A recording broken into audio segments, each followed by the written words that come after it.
Guten Morgen, ich möchte alle ganz herzlich begrüßen.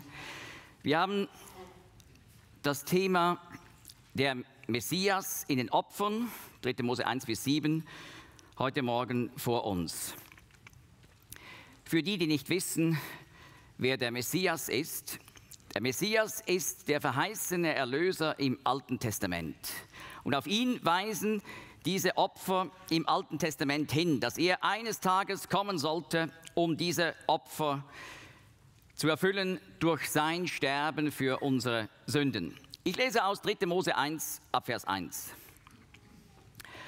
Und der Herr rief Mose, und er redete zu ihm aus dem Zelt der Zusammenkunft und sprach: Redet zu den Kindern Israel und spricht zu ihnen: Wenn ein Mensch von euch dem Herrn eine Opfergabe darbringen will, so sollt ihr vom Vieh, vom Rind und Kleinvieh eure Opfergabe darbringen.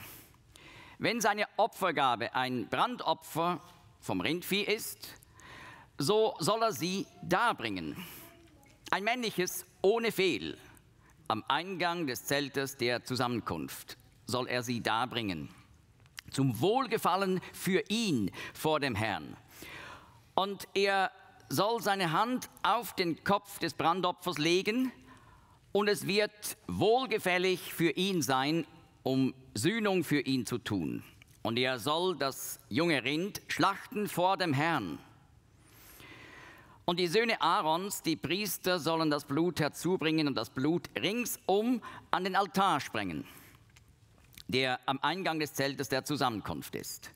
Und er soll dem Brandopfer die Haut abziehen und es in seine Stücke zerlegen. Und die Söhne Aarons, des Priesters, sollen Feuer auf dem Altar legen und Holz auf dem Feuer zurichten. Und die Söhne Aarons, die Priester, sollen die Stücke, den Kopf und das Fett auf dem Holz zurichten, über dem Feuer, das auf dem Altar ist. Und sein Eingeweide und seine Beine soll er mit Wasser waschen. Und der Priester soll das Ganze auf dem Altar räuchern. Es ist ein Brandopfer, ein Feueropfer lieblichen Geruchs dem Herrn. Zunächst einmal bis hierhin. Man muss sich klar sein, wir haben diesen Abschnitt gelesen aus der Tora. Die ersten 5 Bücher der Bibel, die 5 Bücher Mose, sind die Tora, das Gesetz.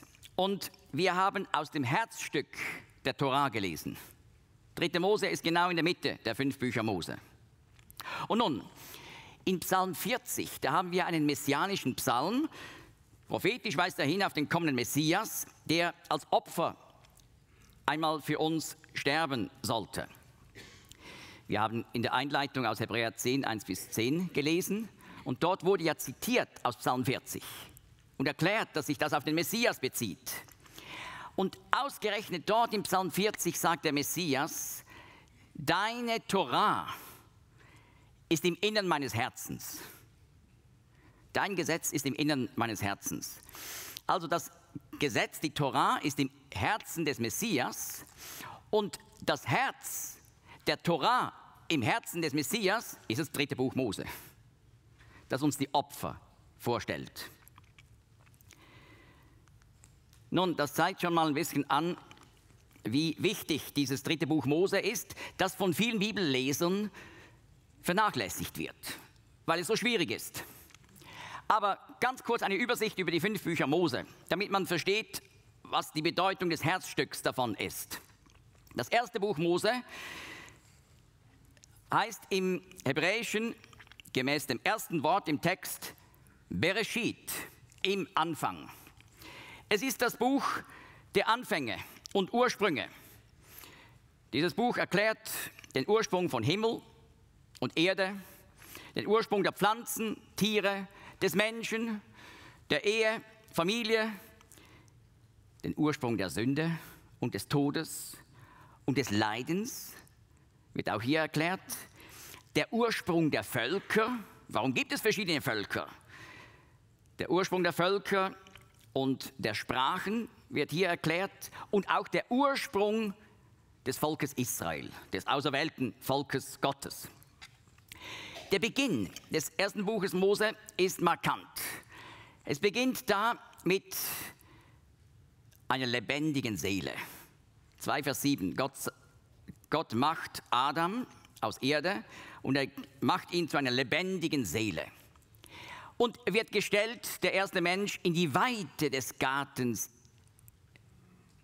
Edens. Und da finden wir den Menschen in der Heimat, in Gemeinschaft mit Gott. Aber das Ende des gleichen Buches, so völlig anders. Im letzten Vers kann man nachschauen in seiner Bibel. Es endet mit einer Leiche. In der Enge eines Sarges, in der Fremde, in Ägypten, im Land der Götzendiener.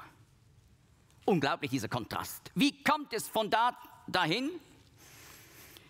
Nun, der große Wendepunkt ist 1. Mose 3, der Sündenfall des Menschen. Der Mensch hat rebelliert gegen Gott und sein Wort und das hat all das Elend in die Welt gebracht. Das Elend, mit dem wir täglich konfrontiert sind. Das 2. Buch Mose, das beginnt im Hebräischen mit Ve'ele Shemot. Und dies sind die Namen. Und darum nennt man es einfach Shemot. Also wenn ich in Israel predige, dann sage ich zum Beispiel, wenn ich sagen will, wir lesen in 2. Mose 1, dann sage ich Sefer Shemot, Perek Echad. Und dann wissen alle, sie müssen 2. Mose aufschlagen. Aber ich habe nur gesagt, das Buch Namen, Kapitel 1. Ja, das ist der Name des 2. Buches Mose. Im Deutschen ist es ja nicht so intelligent. 1. Mose, 2. Mose, 3. Mose, 4. Mose, 5. Mose. Ja, und nun, dieses Buch beginnt genau dort, wo das erste Buch Mose aufgehört hat, nämlich es beginnt mit der Enge der Sklaverei in der Fremde in Ägypten, Israel in Ägypten, dem Land der Götzendiener. Und wir sehen da ein Volk, das steht unter dem Urteil des Todes. Alle Jungs sollen in den Nil geworfen werden, nach der Geburt. Aber dieses Buch endet so völlig anders. Es endet mit der Vollendung des Hauses Gottes, der Stiftshütte. Also das Ende ist ein Volk, das heimgekehrt ist, zu Hause ist in der Gemeinschaft mit Gott. Und es heißt ausdrücklich in Kapitel 40, die Herrlichkeit Gottes erfüllt dieses Haus. Also es endet wieder mit Herrlichkeit. Das 1. Buch Mose hat schon mit Herrlichkeit begonnen, mit der Schöpfung. Und Psalm 19 sagt ja, die Himmel erzählen die Herrlichkeit Gottes und die Ausdehnung verkündet seine Hände Werk. Also wir finden hier die Rückführung. Und der große Wendepunkt in 2. Mose ist 2. Mose 12. Das Blut des Passalammes. Das brachte die totale Wende aus dem Elend heraus, zurück in die Gemeinschaft mit Gott. Jesaja 43, Vers 1. Fürchte dich nicht, ich habe dich erlöst, ich habe dich bei deinem Namen gerufen, du bist mein. Jetzt versteht man, warum 2. Mose Schmott heißt, Namen. Es ist das Buch der Erlösung. Gott ruft jeden persönlich mit Namen, um diesen Weg der Erlösung heim zu ihm zu gehen. Und dann kommt das 3. Buch Mose und das beginnt mit Vayikra. Und er rief. Und darum heißt das 3. Buch Mose im Hebräischen Vayikra. Jeder in Israel versteht, wenn man sagt Vayikra, Perek Echad, dann muss er 3. Mose 1 aufschlagen. Aber ich habe nur gesagt, und er rief, Kapitel 1. Aber das Besondere ist, wir lesen sehr oft in der Tora, dass Gott spricht zu Mose und zu Aaron zum Beispiel. Immer heißt es, er spricht, beziehungsweise er sprach. Aber hier heißt es, und er rief. Und wenn Gott ruft, dann ist es etwas ganz Besonderes. Eine kleine Hausaufgabe, man muss ja in einer Predigt auch Aufgaben geben. Alle Stellen heraussuchen in den Evangelien, wo der Herr Jesus ruft. Normalerweise ruft er nicht, aber es gibt eine ganze Serie von Ausnahmen. Und das sind ganz besondere Stellen. Wenn Gott ruft Und hier haben wir also Gottes Ruf an ein erlöstes Volk, das heimgekehrt ist, zur Begegnung mit ihm, im Anschauen der Herrlichkeit Gottes im stellvertretenden Opfer, in Absonderung von aller Art des Bösen. Denn in diesem Buch wird der Ausdruck heilig, heiligen, Heiligtum, Heiligkeit, alles von der hebräischen Wurzel Kadash, etwa 150 Mal gebraucht. Es ist wirklich das Buch der Heiligkeit. Und die Grundbedeutung von Kadash ist absondern, auf die Seite stellen, im Sinn von auf die Seite stellen für Gott reservieren. Und so ist das 3. Buch Mose das Buch, wo Menschen reserviert sind für Gott, um ihm zu dienen und ihn anzubeten. Das 4. Buch Mose heißt gemäß einem Wort im 1. Vers Bemidbar, in der Wüste. Dieses Buch beschreibt ganz ausführlich die Wüstenwanderung. Und es zeigt, dass ein Volk, das erlöst ist, um Gott zu dienen, das muss auch so leben in dieser Welt. Und darum ist das hier das Volk, das eben berufen ist, 3. Mose, Vayikra, das soll eben auch so leben in den Schwierigkeiten des Lebens hier in der Wüstenwanderung. Die Würde der göttlichen Berufung, 3. Mose, verpflichtet zu einem würdigen Wandel mit Gott. Aber in diesem Buch sehen wir eben leider die Untreue Israels und ihr Versagen. Aber dabei ständig die Treue Gottes. Und hier werden auch von Gottes Seite hier alle Hilfsmittel am Anfang des Buches, Kapitel 1 bis 11, gegeben, damit die Reise auch gelingen könnte. Es bleibt noch das 5. Buch Mose, Elle Hadvarim. Dies sind die Worte. Oder einfach kurz, Hadvarim, die Worte. Das ist so charakteristisch für das ganze Buch, denn es ist das Buch des Gehorsams. Mose hält am Ende seines Lebens 8 Abschiedsreden und erklärt noch einmal, wie wichtig es ist, das ganze Wort Gottes umzusetzen und danach zu leben, damit wir unter Gottes Segen stehen können. Und so ist es das Buch des Gehorsams und es zeigt, Gehorsam gegen Gottes Wort bringt Segen, Ungehorsam dagegen bringt Fluch. Es gibt einen Rückblick auf Israels Vergangenheit, 1 bis 4, um zu sehen, immer wenn ihr gehorsam wart, hat Gott gesegnet. Wenn ihr ungehorsam wart, kam Gottes Gericht. Und dann haben wir die Darlegung des Willens Gottes in den Kapiteln 5 bis 27 und schließlich einen Vorausblick auf Israels Zukunft. Eine gewaltige prophetische Panoramadarstellung, 28 bis 34. Und auch da wird gezeigt, wenn ihr gehorsam sein werdet, wird der Segen kommen. Wenn ihr ungehorsam seid gegen Gottes Wort, wird Gottes Fluch über euch kommen. Der Ausdruck hören, gehorchen, auf Hebräisch ein Wort, Shama, kommt etwa 50 Mal in diesem Buch vor. Und auch der Ausdruck beobachten, bewahren, Shamar, etwa 50 Mal. Es ist das Buch des Gehorsams.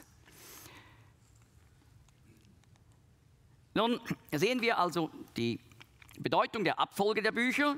1. Mose, die Verdorbenheit des Menschen durch die Sünde. Aber 2. Mose zeigt die Erlösung durch das Blut des Lammes und schließlich 3. Mose, die Gemeinschaft mit dem heiligen Gott in der Anbetung. In Johannes 4, Vers 23 erklärt der Jesus der samaritischen Frau, die sich fragt, ja, wie ist das eigentlich mit dem Gottesdienst? Wo müsste der Tempel sein? Auf dem Garizim oder in Jerusalem? Und der Herr Jesus erklärt ihr in Johannes 4, Vers 21, Frau, glaube mir, es kommt die Stunde, da ihr weder auf diesem Berg, auf dem Garizim, wo die Samariter sind, noch in Jerusalem den Vater anbeten werdet. Ihr betet an und wisst nicht was. Wir beten an und wissen was, denn das Heil ist aus den Juden. Es kommt aber die Stunde und ist jetzt, da die wahrhaftigen Anbeter den Vater in Geist und Wahrheit anbeten werden. Denn auch der Vater sucht solche als seine Anbeter. Gott ist Geist. Und die ihn anbeten, müssen ihn in Geist und Wahrheit anbeten. Er sagt, jetzt kommt eine neue Epoche. Jetzt, wo der Messias gekommen ist. Und diese neue Epoche, Hora genannt, Stunde, Epoche, das ist die Epoche der wahrhaftigen Anbeter, die den Vater in Geist und Wahrheit anbeten. Ja, was ist denn das Gegenteil von wahrhaftigen Anbetern? Unwahrhaftige? Nein, symbolische Anbeter. Durch das Darbringen dieser Opfer, von denen wir gelesen haben in 3. Mose, mit Tieren, das war eine symbolische Art der Anbetung in der Zeit der Torah. Aber mit dem Kommen des Messias sollte die Erfüllung dieser Art von Anbetung kommen, die wirkliche Anbetung. Also wahrhaftig heißt hier wirklich, im Gegensatz nur zu bildlich. Und darum sagt der Herr Jesus auch in Johannes 6, ich bin das wahrhaftige Brot. Ja, im Gegensatz zu einem lügnerischen Brot. Nein, nein, nein, nein. Im Gegensatz zu Manna, das nur ein bildliches Brot vom Himmel war, das eben hinwies auf den Messias, die wahre Speise. Ja, also das wahrhaftige Brot ist das eigentliche, das wirkliche Brot. Und die wahrhaftigen Anbeter, die wirklichen Anbeter, die in Geist und Wahrheit anbeten, indem sie zu Gott kommen und sprechen über die Herrlichkeit des Messias, des Herrn Jesus, des Sohnes Gottes. Und so können wir ganz viel praktisch lernen über Anbetung, wenn wir 3. Mose studieren. Und noch möchte ich hinzufügen, das 3. Buch Mose wurde verfasst in einem Monat, im Lauf eines Monats. Und zwar im Monat Nissan 02. Ich war im Monat Nissan oder Abib ist man ausgezogen aus Ägypten. Und nach einem Jahr war die Stiftshütte am Sinai gebaut. Und dann gab Gott zum Jahresjubiläum des Auszugs aus Ägypten, also Nissan 02, das 3. Buch Mose. Es endet nämlich in 2. Mose 40, Vers 17, gerade vor diesem Datum, und 4. Mose 1,1 fährt dann weiter mit dem 2. Monat. Und so ist klar, 3. Mose fällt genau in diesen Jubiläumsmonat des Auszugs aus Ägypten.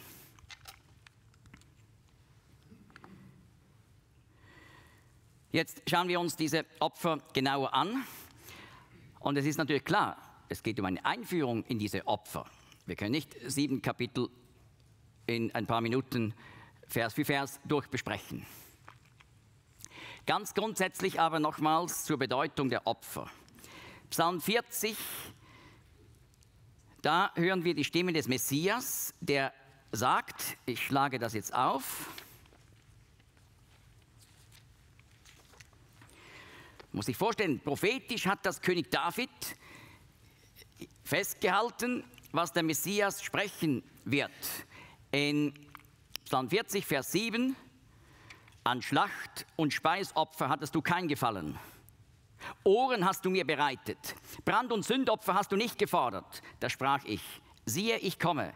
In der Rolle des Buches steht von mir geschrieben. Dein Wohlgefallen zu tun, mein Gott, ist meine Lust. Und deine Torah ist im Innern meines Herzens. Wann hat der Herr Jesus diese Worte gesprochen? Auf welchen Moment in seinem Leben bezieht sich das? Wir hatten das in der Einleitung bereits erfahren. Hebräer 10. Aber vielleicht den Punkt verpasst. Wie so oft, wenn man die Bibel liest. Man muss sie ganz sorgfältig, langsam, genau lesen. Und da haben wir doch gelesen, als er in die Welt kommt, spricht er. Und dann kommt Schlacht- und Speisopfer, hast du nicht gewollt. Als er in die Welt kommt.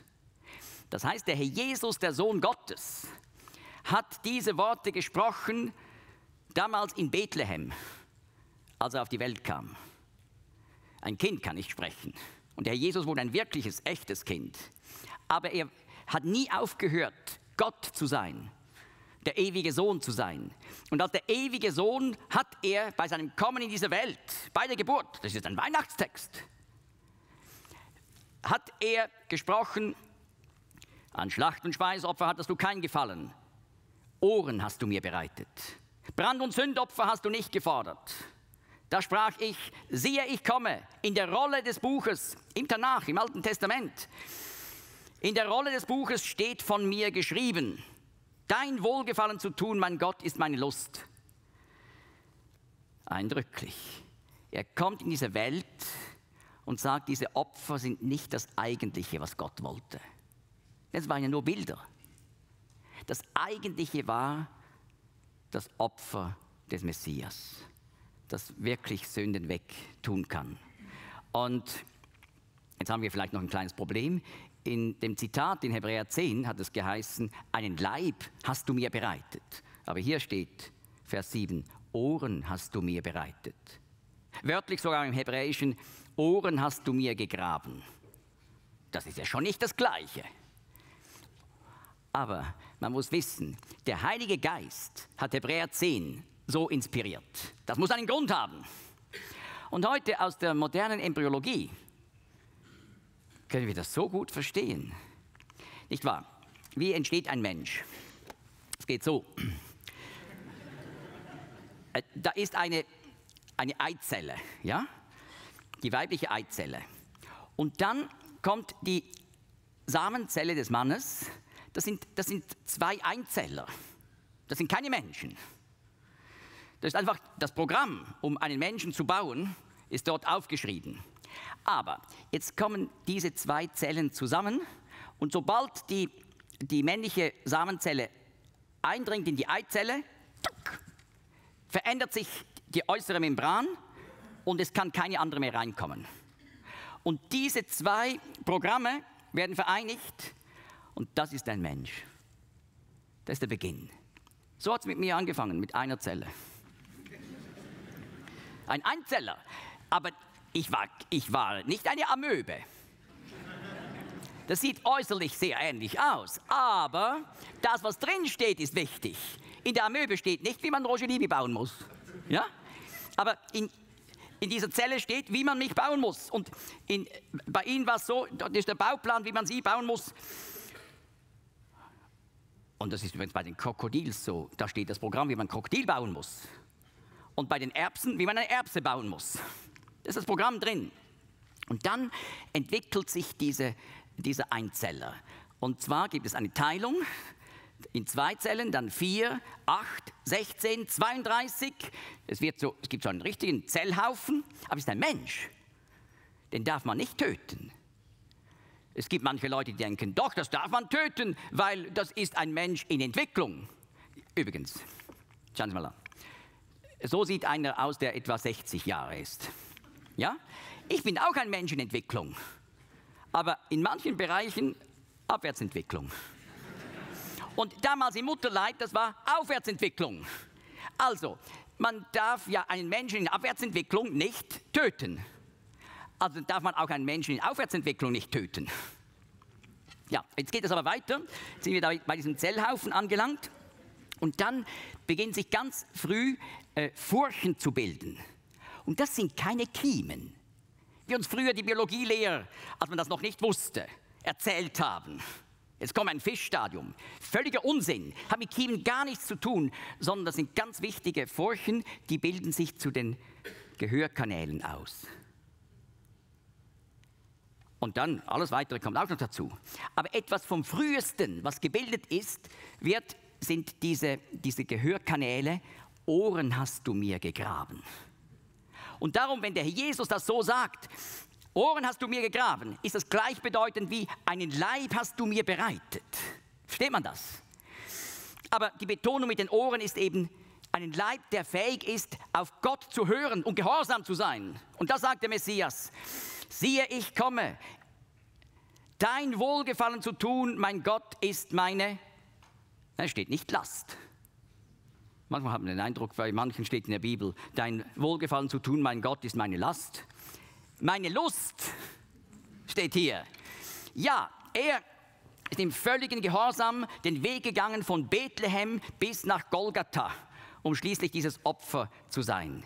Gott hat nicht diese Brand- und Speisopfer, Sünd- und Schuldopfer gewollt, sondern was er wollte, ist das Opfer des Messias. So, jetzt verstehen wir noch besser, was wir jetzt studieren in 3. Mose 1 bis 7. Und zwar finden wir da 4 blutige Opfer und ein unblutiges Begleitopfer. Erstens das Brandopfer, 3. Mose 1. Zweitens das Friedensopfer, 3. Mose 3. Drittens das Sündopfer, 3. Mose 4. Und schließlich viertens das Schuldopfer, 3. Mose 5. Kapitel 6 und 7 sind Ergänzungen, die immer sagen, das ist das Gesetz des Brandopfers, das ist das Gesetz des Friedensopfers. Weiterführende Bestimmungen zu den einzelnen Opfern. Und dann fehlt natürlich noch 3. Mose 2. Dort wird das Speisopfer, das Begleitopfer beschrieben. Jetzt schauen wir uns das Brandopfer an. Ich habe am Anfang gelesen, 3. Mose 1 bis 9. Da wird beschrieben, wenn das Brandopfer ein Stier ist. Das ist das größte Opfer, das möglich war, nach Gottes Plan. Und dann in den weiteren Versen wird erklärt, wenn das Brandopfer eine Ziege ist oder ein Schaf, ein Widder. Das ist Verse 10 bis 13. Und dann wird erklärt in den Versen 14 bis 17, und wenn es eine Taube ist. Man konnte auch eine Taube als Brandopfer bringen. Sieht man diese enormen Größenunterschiede? Ein Stier, was kostet das? Ich meine, das sind doch 5.000 Schweizer Franken so. Und eine Taube ist nichts dagegen. Aber ist das nicht wunderbar?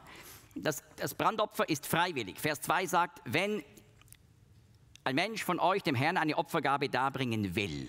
Das ist ein ganz freiwilliges Opfer. Das musste man nicht bringen, das durfte man bringen. Aber eben wer reich war, der konnte einen Stier bringen. Und was ist mit den Armen? Die konnten eine Taube bringen. Kommt nicht darauf an. Und auch dazwischen. Man konnte eine Ziege bringen oder einen Widder bringen. Ist auch wieder günstiger als ein Stier. Und was aber vorgeschrieben war, in jedem Fall, es musste sein ohne Fehl. Vers 3. Ein männliches ohne Fehl. Es musste perfekt sein. Kein blinder Stier. Das ging nicht. Kein hinkender Stier. Perfekt musste das Tier sein. Denn es sollte ein Hinweis sein auf den Messias, der einmal ohne Sünde, vollkommen in diese Welt kommen würde, um das Problem unserer Schuld zu lösen. Und von dem Herrn Jesus heißt es in 1. Petrus 1, dass er ein Lamm war, ohne Fehl und ohne Flecken. Genau der Ausdruck wird übernommen im Neuen Testament aus 3. Mose. Ohne Fehl. Um zu zeigen, er musste perfekt sein. Niemand anders konnte für uns sterben, nur er. Der Erlöser musste sündlos sein, um für unsere Sünden sterben zu können. Gott müsste jeden von uns richten, weil wir alle Gebote Gottes gebrochen haben in unserem Leben. Und Gott ist heilig. Und er ist so heilig, dass er nicht einfach über Sünde hinweggehen kann. Er muss Sünde richten.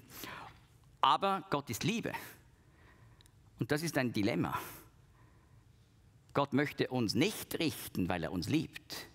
Also, Gott hat einen Weg gefunden, in dem ein Stellvertreter für uns stirbt. Aber als Gerechter für uns die Ungerechten. Er nimmt unsere Schuld auf sich und Gott bringt die Strafe, die wir verdient haben in Ewigkeit im Feuersee, auf den Stellvertreter. Und genau das wird uns in diesen Opfern in 3. Mose vorgestellt, dieser Ausweg, Erlösung durch Stellvertretung. Wenn man das einmal verstanden hat, dann haben wir das Evangelium verstanden. Das war der Weg, wie Menschen verschont werden konnten Aber dieser Stellvertreter musste eben absolut perfekt sein, ohne Fehl. Nun ist es so, wenn man ein Opfer bringen wollte, ein Brandopfer, musste man natürlich zuerst in den Stall gehen und das Beste aussuchen. Und so ist es auch in der Anbetung heute. Man wird nicht ein Anbeter, indem man einfach mal so spontan anbetet. Nein, man muss sich mit dem Herrn Jesus beschäftigen und mit seinem Wort. Auch die Woche durch. Man kann nicht am Sonntag ein Anbeter sein, wenn man die Woche durch sich nicht mit dem Herrn beschäftigt und mit seiner Herrlichkeit, mit dem, was er auf Golgatha getan hat. Also man muss im Stall, das ist die ganz wichtige Vorarbeit, muss man sich beschäftigen mit dem Opfer und dann konnte man es zum Tempel, zur Stiftshütte bringen. Und nun, das Brandopfer in verschiedenen Abstufungen, ganz wichtig. Es gibt Menschen, die haben eine ganz tiefe Wertschätzung des Opfers des Herrn Jesus. Man könnte sagen, die sind fähig, einen Stier darzubringen. Und es gibt manche, die sind gar noch nicht lang bekehrt. Und die können sich sagen, ja, aber das könnte ich nie. So beten, so tief, so wie dieser das tut. Kein Problem. Man kann auch eine Taube bringen. Und in jedem Fall, wenn man den Text nochmal durchliest, heißt es am Schluss des Abschnitts, es ist ein Brandopfer, ein Feueropfer lieblichen Geruchs dem Herrn. Keine Abstufung für Gott. Es ist so wertvoll, wenn man ganz einfach betet und vielleicht gar noch nicht so viel Tiefe erkannt hat von dem Opfer des Herrn Jesus. Gott nimmt das so an, genau wie er ein tiefes Gebet annimmt. Das ist ermutigend, nicht wahr?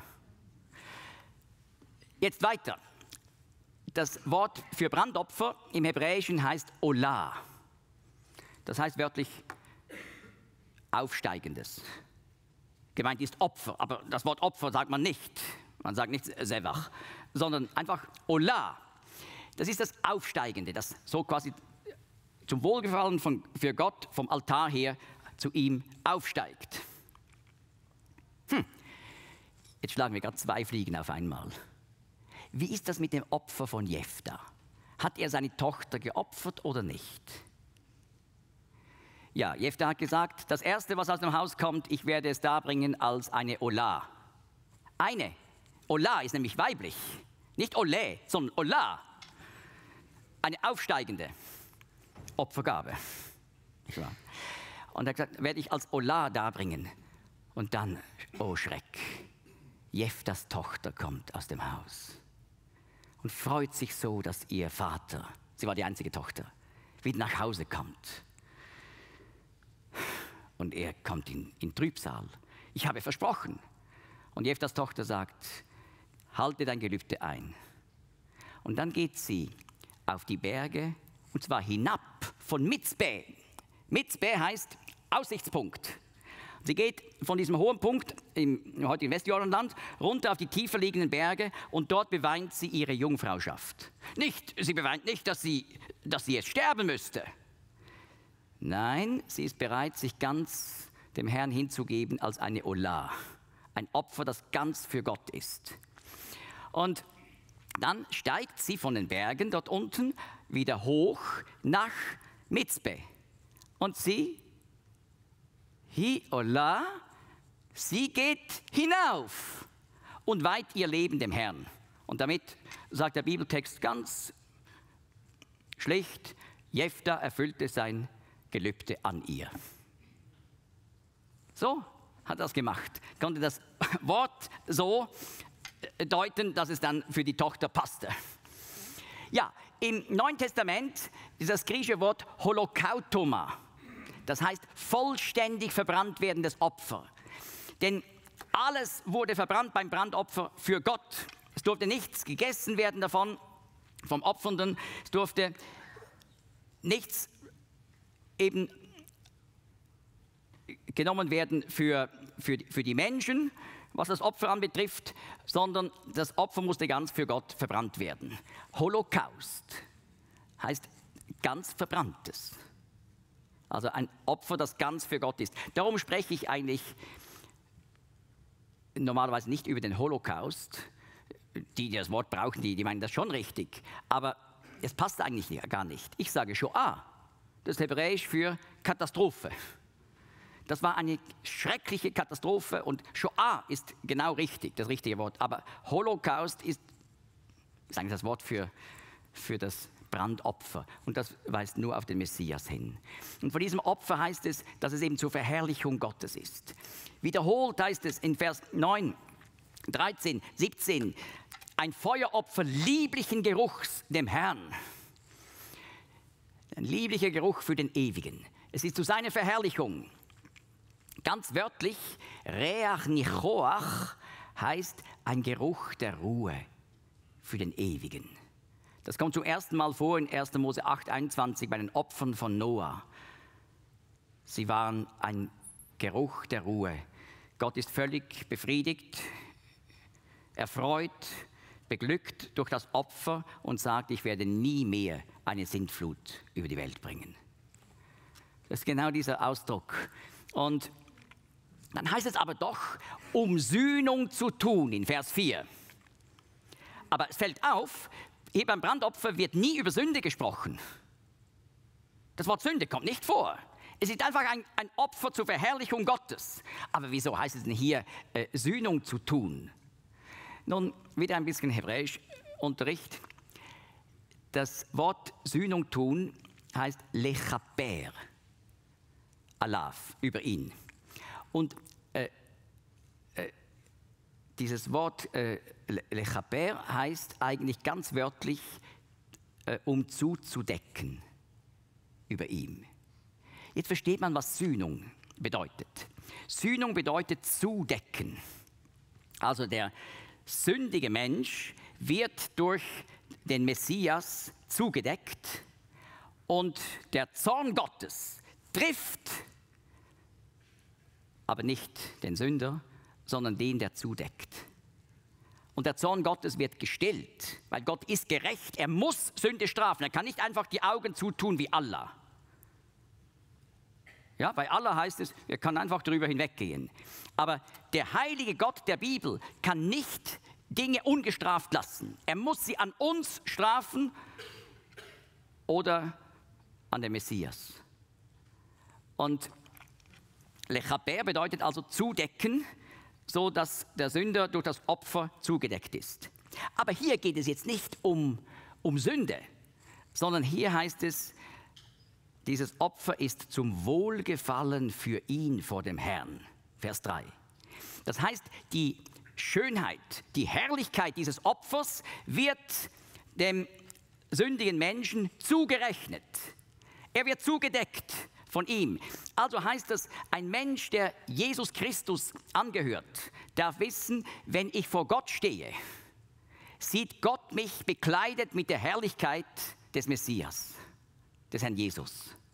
Und das ist genau der Gedanke in Epheser 1, Vers 7, wo es heißt, wir seien angenehm gemacht in dem Geliebten.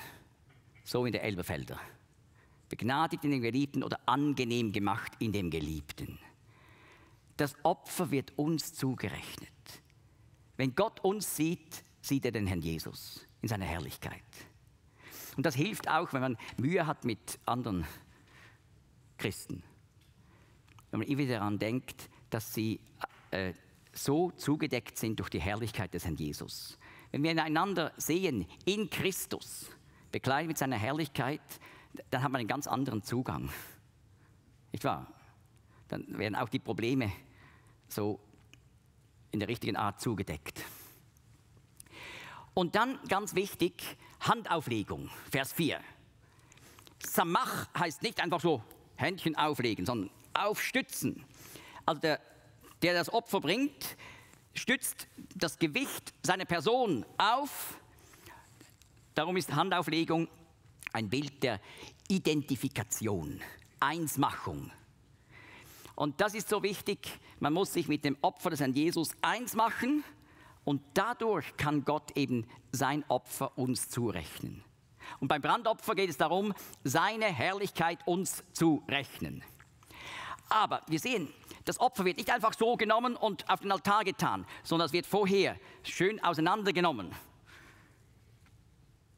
in die Einzelstücke zerlegt. Da haben wir gelesen zum Beispiel, die Haut des Brandopfers muss abgezogen werden und das durften die Priester bekommen. Das ist das Einzige, was der Mensch bekam. Alles andere wurde für Gott verbrannt.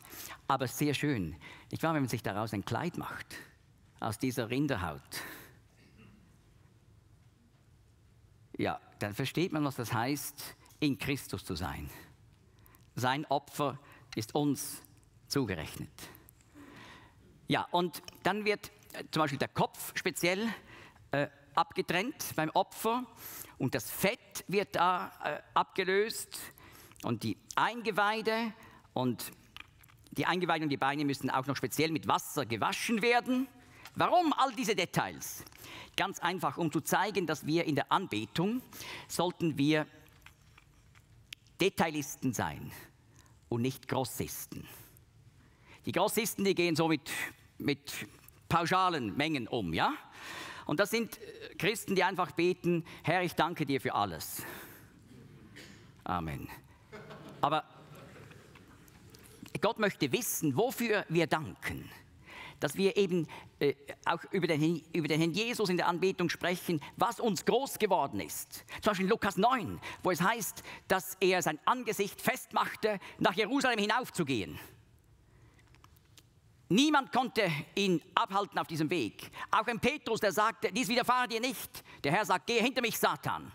Für ihn war ganz klar, er geht schließlich nach Jerusalem, um dort das Opfer für uns zu werden. Diese Entschiedenheit, ja genau davon spricht der Kopf, der da speziell erwähnt wird. Der Wille des Herrn, diesen Weg bis zum Schluss zu gehen und sich durch nichts und niemand abhalten zu lassen. Und dann das Fett. Es ist so, Fett im Hebräischen und insbesondere das Wort Chelef, das dann auch in 3. Mose 3 wiederholt vorkommt. Chelef heißt im Hebräischen gleichzeitig auch das Beste. Also um zu sagen, das Beste im Bibelhebräischen kann man sagen Chelef, Fett. So zum Beispiel 4. Mose 18, Vers 12, da wird gesprochen über das Beste, aber ganz wörtlich steht dort das Fett. Und übrigens, für die Mühe haben mit Fett, in anderen Nationen, anderen Kulturen ist das Leibspeise. Thailand, die flippen aus bei Fett. Aber eben, wie erkennt man die Qualität eines Entrecote? Jetzt hören die Männer, ich höre sogar. Fettschicht über dem Fleisch. Also, so ein mageres Ding, das ist es nicht. Also, es spricht von dem Besten. Und sehen wir, so spricht das eben von der Vollkommenheit und von Vortrefflichkeit des Herrn Jesus. Dann die Eingeweide. Ja, das Wort Eingeweide im Neuen Testament in Philipper 1, Vers 8, benutzt der Apostel Paulus dieses Wort im Griechischen Splankna, das heißt Eingeweide, für das Wort die inneren Gefühle.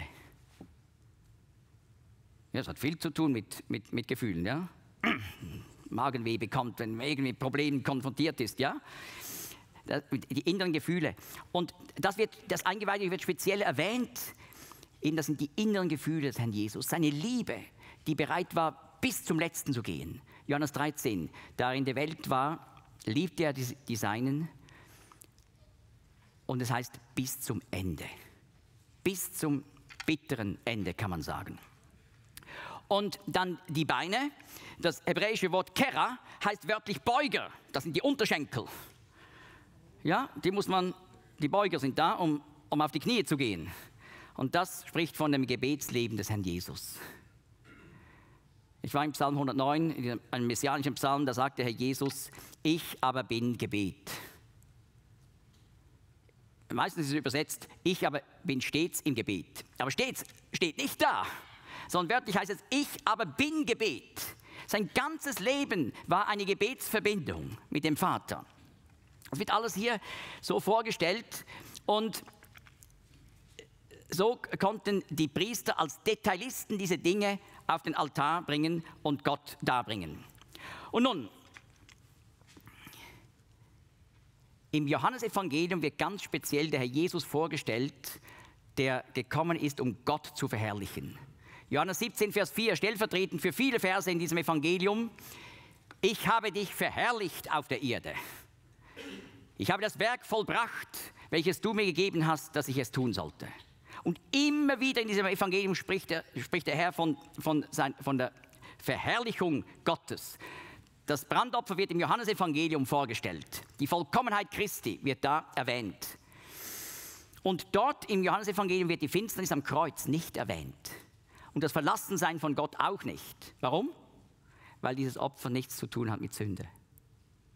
Es ging darum, der Herr Jesus hat durch sein Opfer Gott verherrlicht, wie er noch nie verherrlicht worden ist. Und er hat Gott mehr verherrlicht, als wir ihn verunehrt haben. Und wie haben wir Menschen ihn verunehrt? Jetzt das Friedensopfer. 3. Mose 3. Hebräisch Zevach Shelamim. Shelamim ist verwandt mit Shalom, Friede. Zevach, also Schlachtopfer des Friedens. Und darum kann man übersetzen, je nach Bibelausgabe, Friedensopfer oder auch Dankopfer, Rettungsopfer, Wohlstandsopfer, Gemeinschaftsopfer, Freundschaftsopfer. Warum? Weil Shalom so breit ist in der Bedeutung. Ist alles drin. In der Wurzel Shalom. Ja, und bei diesem Opfer, das im Neuen Testament Thysia genannt wird, einfach Schlachtopfer. Also jetzt weiß man, im Neuen Testament muss man gut achten, wenn das Wort Schlachtopfer vorkommt, dann meint es normalerweise speziell das Friedensopfer. Und so zum Beispiel in 1. Korinther 10, Vers 18. Und nun, bei diesem Opfer durfte man einen Teil Gott darbringen auf dem Altar und einen Teil durfte man essen.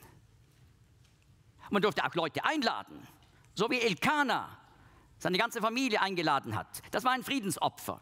Und nun, dieses Opfer drückt aus, der Herr Jesus ist gestorben, damit wir Frieden mit Gott haben könnten. Römer 5, Vers 1, Kolosser 1, Vers 20. Er hat Frieden gemacht durch das Blut seines Kreuzes. Da wir nun gerechtfertigt worden sind aus Glauben, so haben wir Frieden mit Gott. Das wird hier ausgedrückt. Und zwar Frieden mit Gott und auch Frieden mit Menschen, die dieses Opfer auch angenommen haben. Also Gemeinschaft untereinander und Gemeinschaft mit Gott. Das wird in diesem Opfer uns vorgestellt. Und da wird auch dann erwähnt, man muss nicht nur das Fett, kann man gleich übersetzen, das Beste, die Eingeweide, die inneren Gefühle, die Liebe, sondern auch die Nieren muss man nehmen. Und Nieren heißt auf Hebräisch Kelayot, das kommt von der Wurzel Kala, vollkommen sein. Also Nieren heißt eigentlich im Hebräischen die Vollkommenen. Das spricht von der Vollkommenheit des Herrn Jesus. Und dann heißt es, den Fettlappen über der Leber, Yoteret al-Hakaved. Es ist fantastisch, was man im Hebräischen darin sieht. Yoteret, dieser Lappen, das ist ein anatomisch ganz wichtiger Teil bei den Tieren, bei Menschen gibt es das nicht, schützt die inneren Organe. Und dieser Fettlappen, Yoteret, heißt im Hebräischen eigentlich das Überreichliche, das Übermaß. Und Leber, Kaved, kommt von dem Verb Kaved, herrlich sein. Das ist eigentlich, Leber heißt eigentlich das herrliche Organ. Ja? Und so spricht das also von der Herrlichkeit des Herrn Jesus, und zwar von dem Übermaß seiner Herrlichkeit. Und das wird alles so gesondert dargebracht auf dem Altar. Hier haben wir das Lukas-Evangelium vorweggenommen. Denn in diesem Evangelium geht es ganz speziell um Frieden und Gemeinschaft mit Gott durch Jesus Christus. In keinem Evangelium geht der Herr Jesus so oft auf Besuch zu Menschen wie im Lukas-Evangelium. Das Friedensopfer. Und nur da finden wir die Geschichte von Zachäus. Heute musste der Herr zu ihm gehen nach Hause. Und diesem Haus ist Heil widerfahren. Zevach Shlamim, Friedensopfer oder Rettungsopfer. Sehen wir kommen jetzt ganz schnell vorwärts. Wir haben nur noch wenige Minuten für so schöne Dinge. Das Sündopfer heißt auf Hebräisch Chatat. Und das ist das normale Wort für Sünde. Das heißt noch nicht Sündopfer, sondern einfach Sünde. Und das drückt aus, dass der Herr Jesus nicht nur unsere Sünden auf sich genommen hat, sondern er hat sich am Kreuz mit unserer sündigen Natur, die im Römerbrief genannt wird, die Sünde, eins gemacht. Und darum wird im Neuen Testament das Sündopfer genannt. Das ist der Ausdruck Perihamartias, für die Sünde. Römer 8, Vers 3. Gott hat ihn gesandt für die Sünde. Das ist als Sündopfer. Und der Herr Jesus hat sich mit uns identifiziert, so heißt es in 2. Korinther 5, 21. Den, der Sünde nicht kannte, hat er, Gott, für uns zur Sünde gemacht, damit wir Gottes Gerechtigkeit würden in ihm. Und dieses Opfer musste außerhalb des Lagers verbrannt werden, nicht auf dem Altar. Warum? Weil Gott mit Sünde keine Gemeinschaft haben kann. Und darum hat der Herr Jesus am Kreuz ausgerufen, außerhalb der Stadt war er, außerhalb des Lagers. Eli, Eli, lama sabachthani, auf Aramäisch. Mein Gott, warum hast du mich verlassen? Gott musste ihn verlassen, weil er das Sündopfer geworden ist. Gott hat ihn juristisch betrachtet, als wäre er die Quelle des Bösen gewesen in unserem Leben. Aber er blieb in sich der Vollkommene, natürlich. Aber er hat sich so mit uns eins gemacht. Und das ist genau das Markus-Evangelium. Dort wird uns ganz speziell vorgestellt, dass Christus gekommen ist, um für die Bosheit des Menschen zu sterben. Die Sünde in uns. Und dann noch das Schuldopfer. Was ist der Unterschied? Hebräisch Ascham, Schuldopfer, wird in Jesaja 53, Vers 10 direkt verwendet in der Prophetie auf den Messias hin. Er wird das Schuldopfer werden. So wusste man alttestamentlich, was diese Opfer bedeuteten. Das war mit Jesaja 53 ganz klar. Und die Rabbiner früher haben dieses Kapitel auf den Messias bezogen. Auch der Talmud sagt das so. Nun, wann hätte ich ein Schuldopfer bringen müssen? Hätte ich jemandem 100 Schekel gestohlen, dann hätte ich nicht einfach ein Sündopfer bringen können, sondern ein Schuldopfer. Das bedeutete, ich musste dem Geschädigten 100 Schekel zurückgeben und 20% dazu. Und dann eben ein Opfer, ein Schuldopfer. Sehen wir, der Unterschied ist der, beim Schuldopfer geht es vielmehr um den Schaden, der durch die Sünde angerichtet wird. Und beim Sündopfer geht es mehr um die Quelle, die Sünde in uns, die das Böse überhaupt bewirkt hat. Und beim Schuldopfer wird auch gesagt, dass Gott durch das Opfer alles gut macht. Aber man musste seine Sünde bekennen. 3. Mose 5,5 sagt wirklich, man musste konkret bekennen, was man begangen hat. Und so ist es wichtig, wenn man Gottes Vergebung will, dass man nicht einfach sagt, ja, es tut mir alles so leid. Auch da sollten wir nicht Grossisten sein, sondern Detailisten. Wir haben vieles vergessen. Aber das, was wir wissen, das sollen wir Gott sagen. Und dann auch wissen, 9-mal wird in 3. Mose 4 und 5 gesagt, und es wird ihm vergeben werden. Und es wird ihm vergeben werden. Und es wird ihm vergeben werden. Gewaltig. Und sehen wir jetzt, hier geht es also um den Schaden. Der Jesus ist nicht nur gestorben für das, was wir an sich getan haben, sondern auch für den Schaden. Und es gibt viele Dinge, müssen wir sagen, das können wir nicht mehr gut machen. Das ist geschehen. Ich konnte es Gott bekennen, aber man kann es nicht mehr rückgängig machen. Und da zu wissen, dass der Herr Jesus auch dafür gestorben ist und dass er Gott mehr verherrlicht hat durch sein Opfer, als wir ihn verunehrt haben, und dass einmal in der Ewigkeit für die, die sich mit Gott versöhnen ließen, wird alles einmal so ausgelöscht sein, dass man wirklich sagen kann, das Werk Christi macht allen Schaden gut. Auch das, was wir nicht mehr reparieren können. Das ist unendlich beruhigend für Menschen, die wirklich manchmal leiden. Ja, ich möchte, wenn ich nur könnte, zurück. Ich kann nicht mehr zurück. Kann es nicht mehr rückgängig machen. Und trotzdem, auch dafür ist der Herr Jesus gestorben. Und ganz kurz nur noch das Speisopfer. Das war ein Begleitopfer, und zwar aus Weizenmehl. unblutig.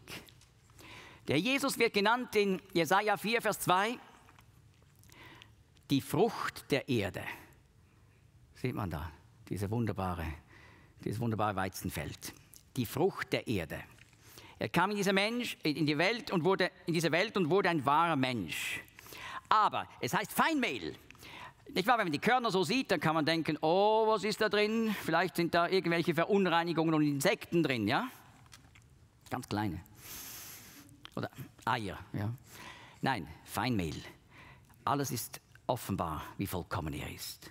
Und darum musste der Herr Jesus zuerst 33 Jahre auf dieser Erde leben, bevor er ans Kreuz ging. Er kam schon in die Welt, in Bethlehem, um zu sterben. Aber diese 33 Jahre, die haben erwiesen, wie vollkommen er ist. Und von dem Speisopfer wird gesagt, dass es mit Öl gesalbt wird. Ja, Messias heißt der Gesalbte. Ganz klar ein Hinweis auf den Gesalbten, den Messias. Aber dann wird auch gesagt, im Zusammenhang mit dem Speisopfer, gemengt mit Öl. Und das spricht davon, dass der Messias, dass der Herr Jesus vom Heiligen Geist gezeugt wurde, als Mensch.